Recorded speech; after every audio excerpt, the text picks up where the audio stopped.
2400 तीर्थंकर भगवान की जय बोलिए। परम पूज्य तपस्वी सम्राट आचार्य गुरु 108 सन्मति सागर जी महाराज की, आचार्य 108 सुनील सागर जी महाराज की, द्वादशांग जिनवाणी माता की।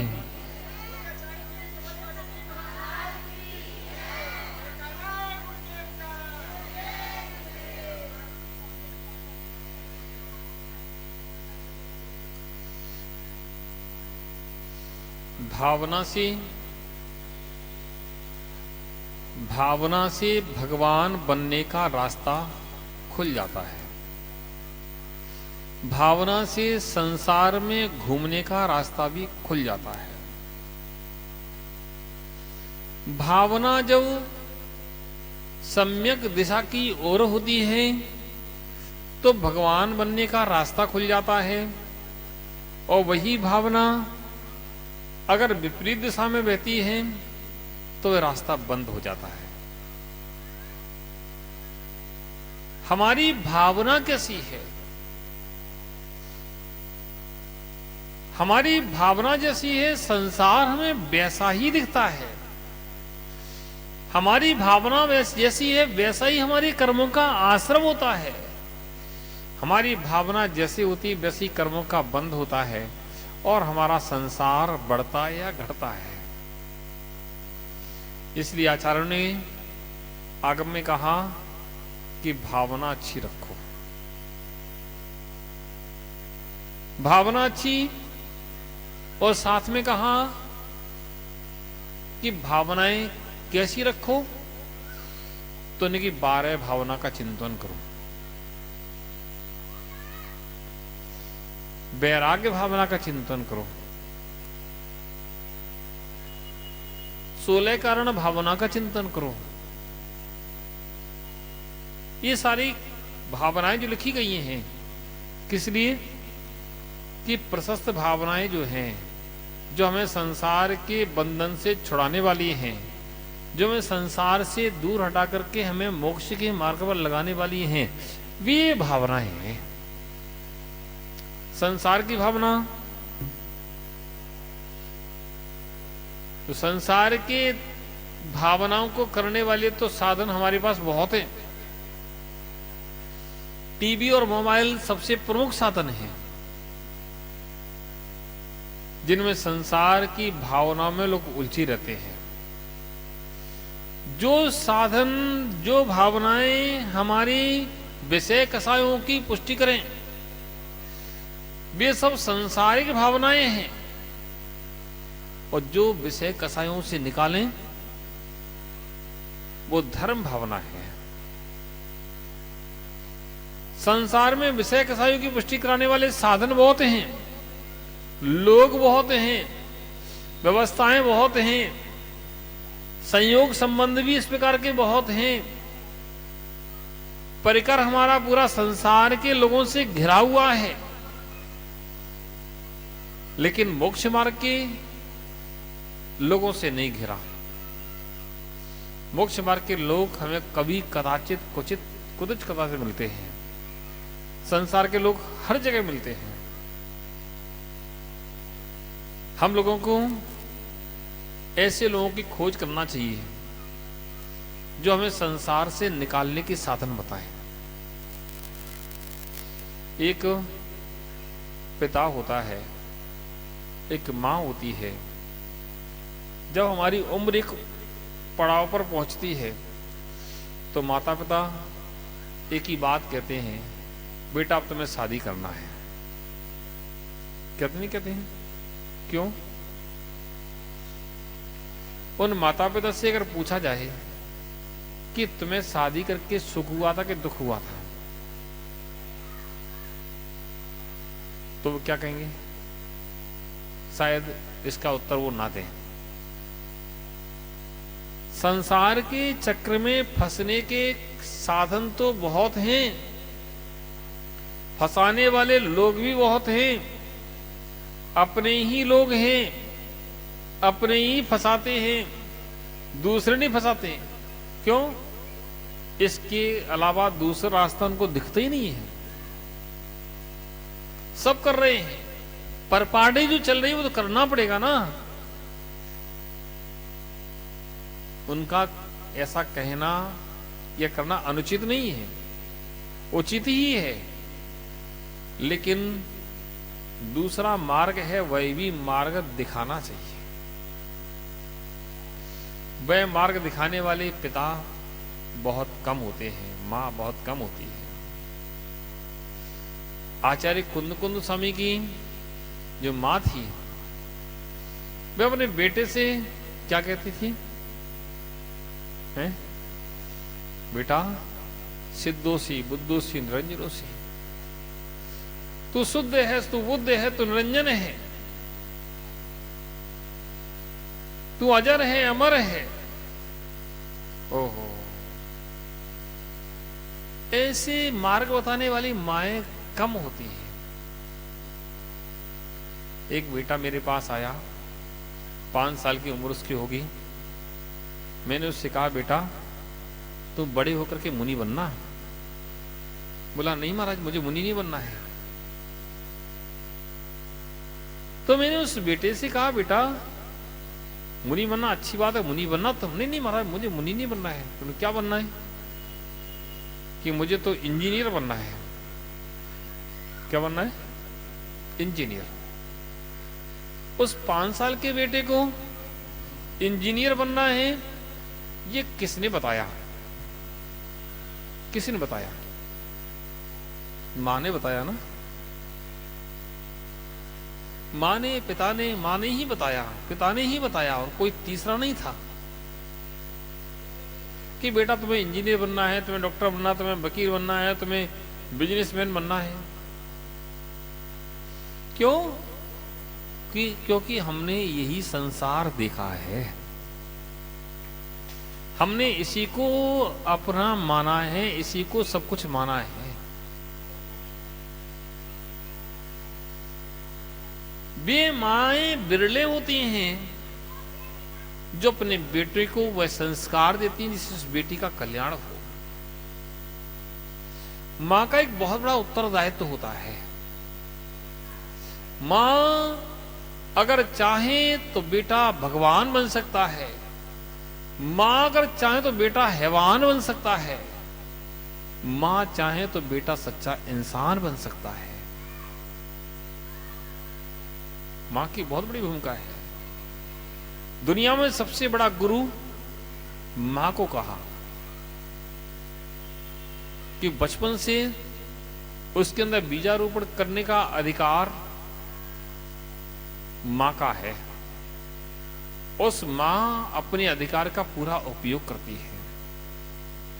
बचपन से ही बेटा मां की गोद में खेलता है और वह मां पूरी ताकत से उसको जैसा चाहती है वैसा ही मोड़ने का पूरा प्रयास करती है। प्यारे बंधुओं, अब सोचना कि हमने अपने बेटे को जो शिक्षा दी है, जो मार्ग बताया है, वो आजकल तो सिस्टम बदल गया और बदल गया। कैसा? पहले बच्चे गुरुकुल में पढ़ने जाया करते थे। राजा का बेटा भी गुरुकुल में जाता था, गुरु से पढ़ता था। गुरु संस्कार देते थे, आश्रम होते थे, उन आश्रमों में संस्कार दिया जाता था, धर्म पढ़ाया जाता था, सामाजिक व्यवस्था पढ़ाई जाती थी, कार्य करने की पद्धति सिखाई जाती थी, बचपन में मेहनत करना सिखाया जाता था। वे बच्चे ही आश्रम की व्यवस्था करते थे, कोई नौकर नहीं लगाया जाता था, कोई स्टाफ नहीं लगाया जाता था। उन बच्चों को सारे कार्य करने की शिक्षा और अनुभव और शिक्षाएं और सब दी जाती थी, संस्कार दिए जाते थे। आज सिस्टम बदल गया। आज स्कूल कॉन्वेंट खुल गए और कॉन्वेंट में भी बच्चों को भर्ती कर देते हैं तो उसमें भी हॉस्टल लग गए, हॉस्टल खुल गए। अब उनको क्या शिक्षा दी जा रही है, क्या संस्कार दिए जा रहे हैं, तुम्हें नहीं पता। तो बेटा बड़ा भी हुआ तो ऐसे संस्कारों के साथ हुआ कि वह तुम्हारा रहा ही नहीं। क्यों?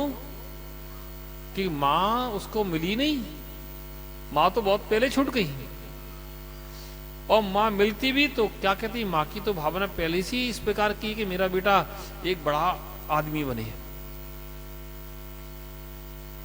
प्यारे बंधुओं, बहुत सारे परिवर्तन ऐसे हो गए जो हमारे अंदर, हमारे परिवार के अंदर विष घोलने का काम कर गए और चल रहा है। लोग आज भी अपने बच्चों के लिए अच्छा पढ़ाना चाहते हैं, लेकिन अच्छा संस्कार नहीं देना चाहते। और जब तक अच्छा संस्कार नहीं दिया जाएगा, यानी अच्छी भावनाएं उसमें नहीं भरी जाएंगी, तब तक बेटा तुम्हारे किसी काम का नहीं। प्यारे बंधुओं, ये मस्तिष्क सुनकर के बहुत सारी चीजों को ग्रहण करता है। इस मस्तिष्क को गलत चीज दी जाती है तो गलत चीज को भी ग्रहण करता है। इस मस्तिष्क को अच्छी चीज दी जाती है तो अच्छी चीज भी ग्रहण करता है। इस मस्तिष्क से डॉक्टर बनते हैं, वकील बनते हैं, इस मस्तिष्क से ही साधु बनते हैं, और इस मस्तिष्क से ही डकैत बनते हैं, इस मस्तिष्क से ही आतंकवादी बन जाते हैं। जैसा दिमाग में भर दिया जाता है, उस संस्कार से इस व्यक्ति भर जाता है। प्यारे बंधुओं, अब हमको सोचना है कि हमको कैसे संस्कार देना है। अगर मुनि बनने का संस्कार दो तो अच्छा है, नहीं दे पाओ तो कम से कम सच्चे श्रावक बनने का संस्कार तो बच्चों को देना। सच्चे श्रावक से मतलब है बेटा तुम्हारा प्रतिदिन मंदिर जाए, बेटा तुम्हारा गुरुओं के पास जाए, औरों के पास उठे बैठे, बेटा तुम्हारा अच्छे दो शास्त्र के शब्द पढ़े। अगर ऐसे संस्कार तुमने दे दिए तो तुमने अपना भी भला किया, धर्म का भी भला किया और देश का भी भला किया। क्यों? वह पूरे धर्म के पाठ पढ़ेगा तो देश की, समाज की, परिवार की, सबकी सुरक्षा और रक्षा कर सकेगा। और तुमने अच्छे पाठ नहीं पढ़ा पाए तो आने वाले समय में ना बेटा तुम्हारी रक्षा करेगा, ना तुम्हारे देश की रक्षा करेगा, ना तुम्हारे समाज की रक्षा करेगा। हाँ, वह पैसे वाला जरूर बन सकता है, विदेश में जाकर के विदेशियों की नौकरी जरूर कर सकता है, लेकिन तुम्हारे लिए कुछ हो, तुम्हारे परिवार के लिए, तुम्हारे समाज के लिए, तुम्हारे देश के लिए, तुम्हारे धर्म के लिए कुछ नहीं कर सकता। आज मेरे पास बच्चे आते हैं कि महाराज मैं क्या करते हो बेटा? कि जॉब है, जॉब। हमने काय में है कि सॉफ्टवेयर कंपनी है, उसमें। मैंने कहाँ की कंपनी है? कि अमेरिका की। कहाँ की है? फलानी जगह की। क्या भारत में कंपनियां नहीं है? कि भारत की कंपनियां नहीं है? कि महाराज भारत की कंपनी में पैसा कम मिलता है, उस पैसे के पीछे तुमने देश की कदर नहीं की। किसके पीछे? पैसे के पीछे। अगर तुमने देश की कदर की होती तो पैसा भी तुम्हें देश से मिलता। अपनों की कदर तुमने नहीं की, अपनों की कदर नहीं करने के कारण अपनों की कीमत घट गई, और जिसकी तुम कदर कर रहे हो उसकी कीमत बढ़ गई, और वो तुम्हें पैसा दे रहा है। आज तुम अपने भारत की कंपनियों की कदर करो, भले ही आज उनसे पैसा कम मिलता होगा, लेकिन जब उसकी क्वालिटी बढ़ जाएगी, ग्रोथ बढ़ जाएगी, डिमांड बढ़ जाएगी, तो उनका पैसा अपने आप तुम्हें ज्यादा मिलने लगेगा। सिस्टम है, जो चीज ग्रोथ करती है उसकी कीमत बढ़ती है। लेकिन हम लोग तो बाप बड़ा ना भैया, सबसे बड़ा रुपया। मुझे कौन ज्यादा देगा, मुझे कहां ज्यादा मिलेगा।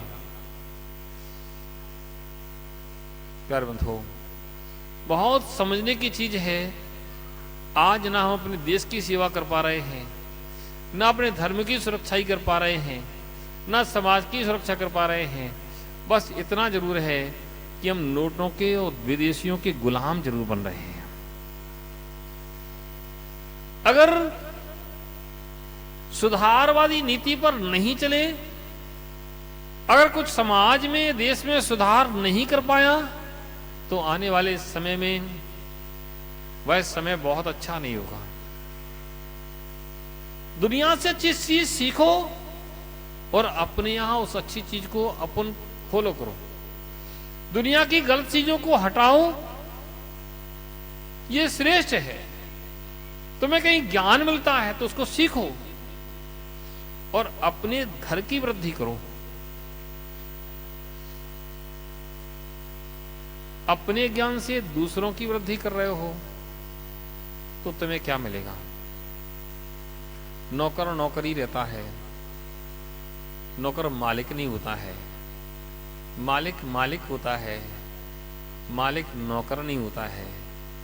इस बात का ध्यान रखो प्यारे बंधुओं। इसीलिए कहा जाता है कि जिसकी रही भावना जैसी, प्रभु मूरत देखी तिन तैसी। अपने परिवार के प्रति, अपने समाज के प्रति, अपने देश के प्रति, अपने धर्म के प्रति जिसकी जैसी भावना होती है उसको वैसा ही दिखता है। उन्हें हमारे देश में क्या है, हमारे धर्म में क्या है, हमारे समाज में क्या है। अरे समाज में कुछ नहीं है तो तुम समाज सुधारक क्यों नहीं बन गए? बनाओ ना, बनो ना, सुधारो ना। देश में कोई कमी है उसको ठीक करो ना। तुम्हारे समाज में, तुम्हारे धर्म में कोई कमी है उसको ठीक करो ना। कौन करेगा ठीक? कोई दूसरा बाहर से करने आएगा क्या? हम लोग ही करेंगे। लेकिन हम लोग दूसरों की तो करते हैं, अपना घर नहीं ठीक करते। दूसरे के घर ठीक करने में मजा आता है। तुम्हारा दोस्त कोई है तो उसके घर पर जाकर तुम तो ठीक करती, ये ऐसा नहीं ऐसा कर लो, ऐसा नहीं ऐसा कर लो। ऐसी तुम्हारी यहाँ कितनी गलतियां पड़ी, उनको तुम ठीक नहीं कर पाते हो। बस यही हमारी कमी है। हमारी संस्कृति में यही कमी होती जा रही है और हमारी संस्कृति की यही कमी हमें इतने आगे बढ़ना चाहिए और नहीं बढ़ा पा रही। प्यारे बंधुओं, कुछ अच्छा सोचो अपने देश, अपने समाज के प्रति, अपने धर्म के प्रति। जब हम अच्छा सोचेंगे तो अच्छा करेंगे और हमारा देश, हमारा समाज उन्नति के मार्ग पर आगे बढ़ेगा। अच्छी भावना रखो। कोई तुम्हें कैसा भी दिख जाए उसके प्रति अच्छी भावना रखो। जब अच्छी भावना रखोगे तो सब कुछ तुम्हें अच्छा अच्छा ही मिलेगा। हमारे पास तो बहुत सारे लोग मिलते हैं कि हमारा वहाँ के लोग अच्छे हैं, यहाँ के लोग अच्छे हैं, यहाँ खराब है, वहाँ अच्छे हैं। और मैं दुनिया में जहां भी गया हूं मुझे कोई खराब मिला ही नहीं। मुझे सब जगह अच्छे मिले। मैं भिंड में था तो लोग कह रहे थे हमारा इटावा में लोग अच्छे नहीं है, आते नहीं है, हमारा ही प्रवचन नहीं सुनते हो, ये नहीं होता, वो नहीं होता है। लोग मुझसे शिक्षा दे रहे थे कि महाराज एक काम करो, आप एक काम करना, इटावा में पहुंच करके आप कुछ ऐसा करना कि ये गड़ा, एक ताबीज और फलाना और ढिकाना, कुछ ऐसा काम करना जिससे लोग आए, भीड़ लगे, कुछ तो बने। मैं सही बता रहा हूं। तो मैंने कहा सत्य की विजय होती है। मैं लोगों को मिथ्यात्व में नहीं डाल सकता हूं। मैं लोगों को मिथ्यात्व में नहीं डाल सकता हूं। सत्य के मार्ग पर चलाऊंगा और सत्य के मार्ग पर लोग चलेंगे। लोग जानते हैं लेकिन उनको सत्य बताने वाले लोग नहीं हैं। लोग भटक जाते हैं, गलत मार्ग पर चले जाते हैं। अगर सत्य मार्ग उन्हें मिलेगा तो सत्य मार्ग पर चलेंगे, उनको लाभ होगा, 100% लाभ होगा। अब देखो, आप लोगों ने सिद्धों की आराधना की। अब ये 8 दिन तो आपके बहुत अच्छे निकले ही हैं। अच्छे निकले हैं? बहुत अच्छे कि बहुत बहुत अच्छे? बहुत बहुत अच्छे कि बहुत बहुत बहुत अच्छे हैं? कितने बार? जितने बार भी कहो कोई बात नहीं। बस हमने तो संस्कार देने का प्रयास किया। लोग बोल रहे थे कोई कि महाराज आपने तो पूरे मंत्र बोले। मैंने कहा हाँ, मैं इस मंच से पूरे मंत्र ही बोलता हूं।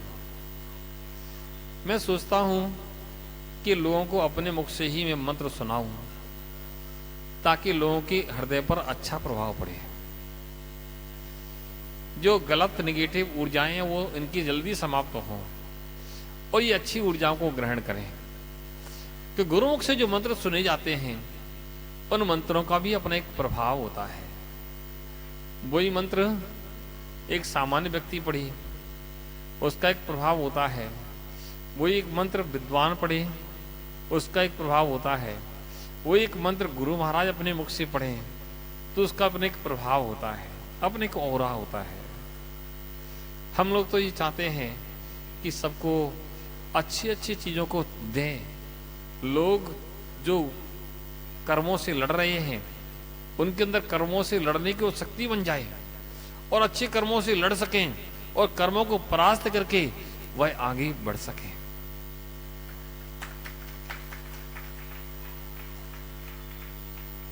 बस जब भी ये शिक्षा आपने ग्रहण कर ली, जब भी आपका मन बने तो बैठ जाओ कि मैं विधान करना है, पुस्तक उठाओ और बैठ जाओ।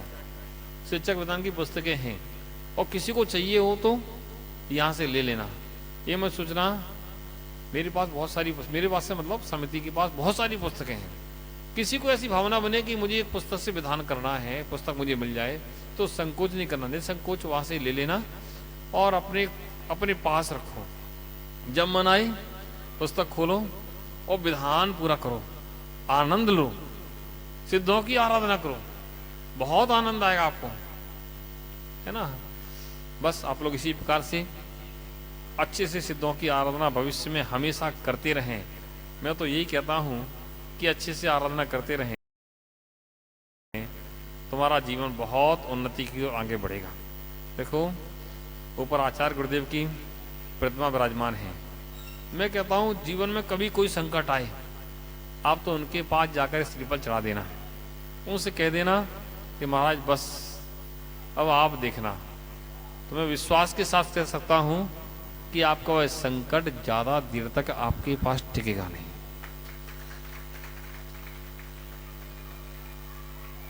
क्योंकि गुरुदेव में वह शक्ति, वह साधना उनकी थी, वह साधना का प्रभाव उनका आज इस पृथ्वी पर चल रहा है। प्यारे बंधुओं, सबके लिए मंगल आशीर्वाद, यही भावना कि आप लोग इसी प्रकार से भगवान जिनेंद्र की आराधना करते रहें। मुझे भी इटावा आके ऐसा लग रहा है जैसे अपना घर ही हो, सब अपने ही लोग हैं, कौन पराया है, सब अपने ही हैं। कोई बच्चे बेचारे थके ही नहीं अभी तक। मैं इनसे कुछ थके तो नहीं महाराज, लेकिन आज जरूर थोड़ा सा चेहरा डाउन दिख रहा है ना। और महाराज वेदांत तो हो गया, अब समेटेगा कौन? क्योंकि ये हिंसा पाप कराने वाली है। हिंसा ही हमारे लिए संसार सागर में भटकाती है। तो हम जहां भी चलें, बैठें, देखें कि यहाँ पे कोई जीव तो नहीं है, कोई जीव तो नहीं मर रहा है, या हमारे द्वारा घर गृहस्थी के काम करने में भी हमारे द्वारा हिंसा तो नहीं हो रही है। तो ऐसा हम ध्यान रखें और अपने विवेक से काम करेंगे तो हमारे लिए कर्मों का बंध नहीं होगा। ऐसा हमारे लिए ध्यान